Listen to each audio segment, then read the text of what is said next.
Tony D and Little Joan with a screenwriter's rant on 3 movies involving law enforcement in some way. First up is Just Breathe. Next is Muzzle City of Wolves, starring Aaron Eckhart. And the final is Trap House, starring Dave Bautista and Bobby Cannavale, which is a weird team up. Smash like and subscribe. Thank you for smash liking and subscribing. Check out my books. The links are in the description. Comedy, horror in South Jersey. It's the Pineys. Books 1 through 18. Available at Amazon.com. Don't forget, Kindle Unlimited is free. Okay, so Just Breathe is about an ex-con. He's got an anger problem, and he gets out of jail, and he tries to reunite with his former, I'm guessing, girlfriend, possibly wife. However, his girlfriend has a landlord, and he is very into her. And in fact, he is also a parole officer, his parole officer. And he is crazy. So he is the bad guy in the movie, manipulating the events so the parolees have to listen to him. And he also is into his girlfriend, so he wants to steal the girl, so he's setting him up. And he has to basically navigate a world of false arrest. He try not to go back to prison and outmaneuver the PO. So I like the setup a lot. That's could be pretty cool. So first act, he gets out of prison. He's teetering a little bit. His therapist is telling him, you got to get control of your rage. You got to breathe. Gives him a couple of tools now that he's getting out of prison. Goes back, talks his girlfriend into dating again.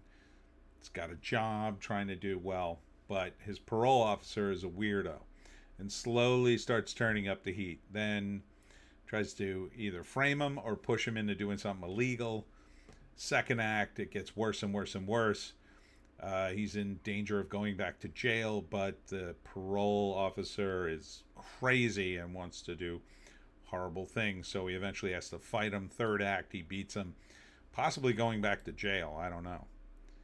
So, looks like a decent setup. This came out about a month ago. I thought I had already done a thing on it, but it kind of fell by the wayside, and then I found this theme, so now I'm doing this. All right. Paul Papa III is the writer-director. Kyle Gallner is the main character. Sean Ashmore, who looks very familiar. What the hell have I seen him in? I know he's been in something. He has been in what? The Rookie? No, that's not it. Alan Wake. Acts of Violence. Was he in Lost? I want to say he was in Lost, but I think that's a different guy. He was in X-Men. Oh, he plays Iceman. Oh, okay. So maybe that's what I'm recognizing him from. And he also was in Fringe, another good show. All right. So yeah, I would give this a chance. Looks pretty interesting. Next up is Muzzle, City of Wolves, starring Aaron Eckhart and a dog. He's an ex-cop, ex-canine cop, with a super highly trained dog. And together, they're going to take down the cartel because the cartel is after him and his family. So now it says he's going to get revenge. I don't know, maybe his family dies or the dog dies or someone else dies. Not sure, but I think it says justice has a new breed. But he always gets a drop on him using the dog. So sign me up. This looks badass. A screenplay by Jacob Michael King, produced and directed by John Stahlberg Jr.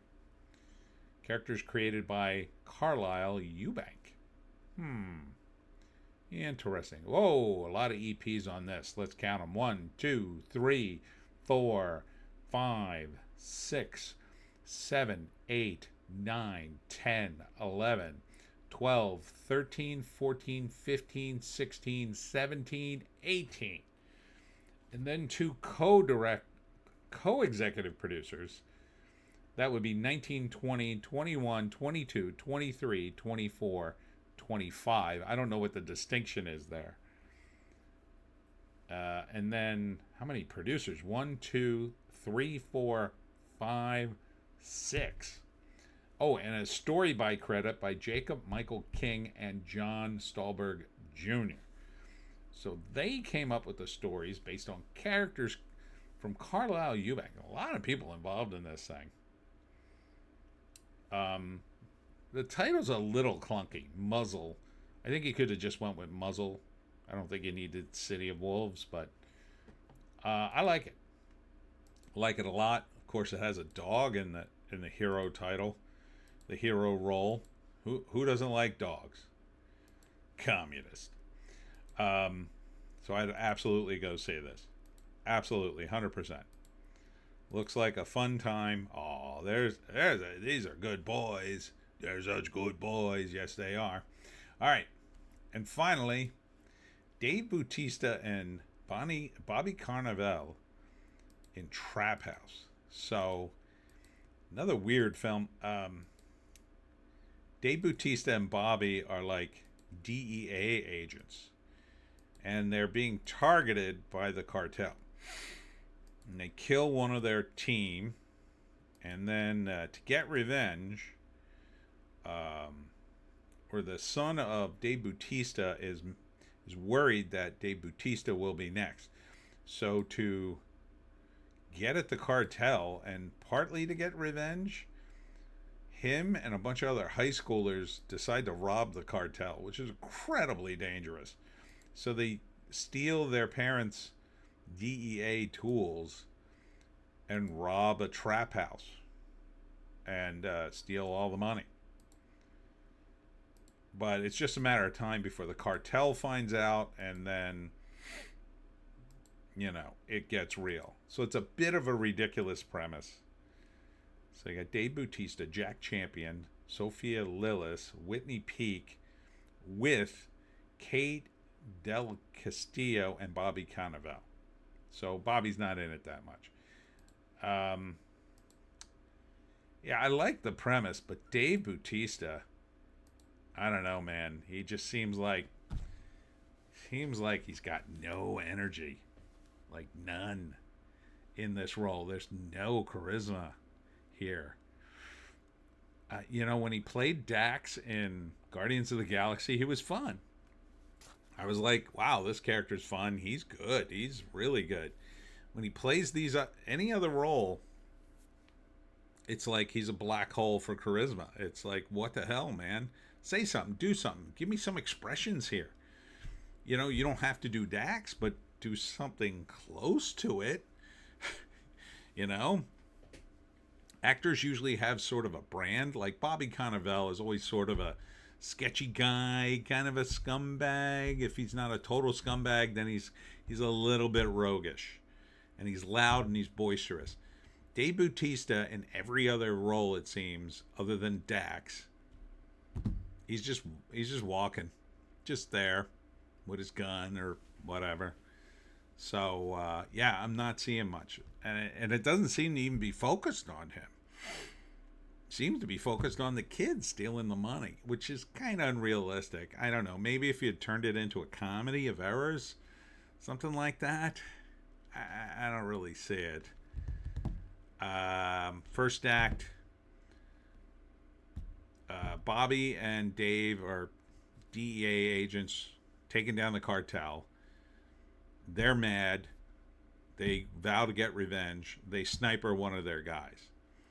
There's a funeral, and afterwards, his son is worried that he'll be killed by the cartel. He says, don't worry about it, but he is. Now he gets the idea to rob a trap house because he's heard his dad talk about it.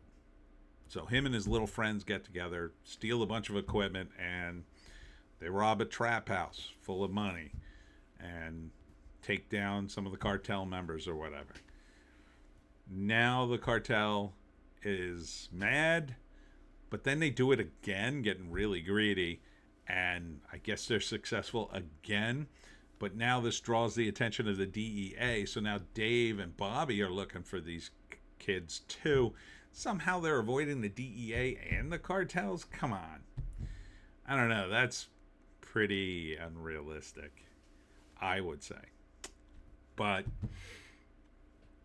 eventually the cartels kidnap, like, I think one of the girls, and then now they're in over their head, and Bautista and Carnival have to help them. And then it's a big shootout, and they win the end. I don't know if I could suspend my disbelief for this one. Seems like a bit much. DEA agent and partner pursue thieves, their own rebellious teens who began robbing cartel using parent tactics and classified intel. That sounds like a synopsis written by the AI. So let's see if I can find this one. There it is, Trap House. Okay, seems like Dave is barely in it. Director Michael Dowse, writers Gary Scott Thompson and Tom O'Connor. So yeah, I don't know. It just, there's something off about it. Something off. All right, let's rank these. I think you see where this is going. Just Breathe, Muzzle City of the Wolves, and Trap House. So I got to put Trap House on the bottom. I think the anchor here is the anchor around the neck of this movie is Dave Bautista. I mean, he just isn't selling it at all. He's dead weight to me in this trailer. You watch it. You tell me. The kids kind of are selling it, but it looks a little too silly to even work as a movie. I think it needed a rewrite or a different tone or something. I don't know, or a different actor. Mel Gibson maybe could have pulled that off, with a sort of balance of like action and seriousness, but then also a little comedy. I don't know. It would have been tough for any actor, but Dave Bautista, I don't think has the chops. Second would be Just Breathe. Looks solid. Looks pretty solid. Typical though, crazy character kind of situation. I would watch it, but it's very much, oh, there's one crazy character and he uses all his resources to ruin the protagonist's life kind of thing. And he's vulnerable to begin with, so. And of course, on top, the movie with the dog, Muzzle, City of Wolves. Aaron Eckhart, really good actor. Doesn't get enough credit. Hasn't been in a big movie in a while, and I couldn't tell you why. He's got the looks. He's been in a bunch of different things.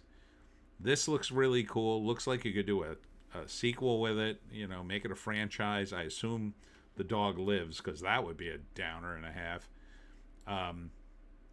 Assuming you don't kill the dog, yes. 100% yes. And really, I would see at least the top two movies. I might even see the third movie under the right circumstances, but I don't have a lot of confidence in it. Anyhow, that's it for me, Tony D and Little Joan. Check us out on the green site, the orange site, and the black site for more videos that I can't post here.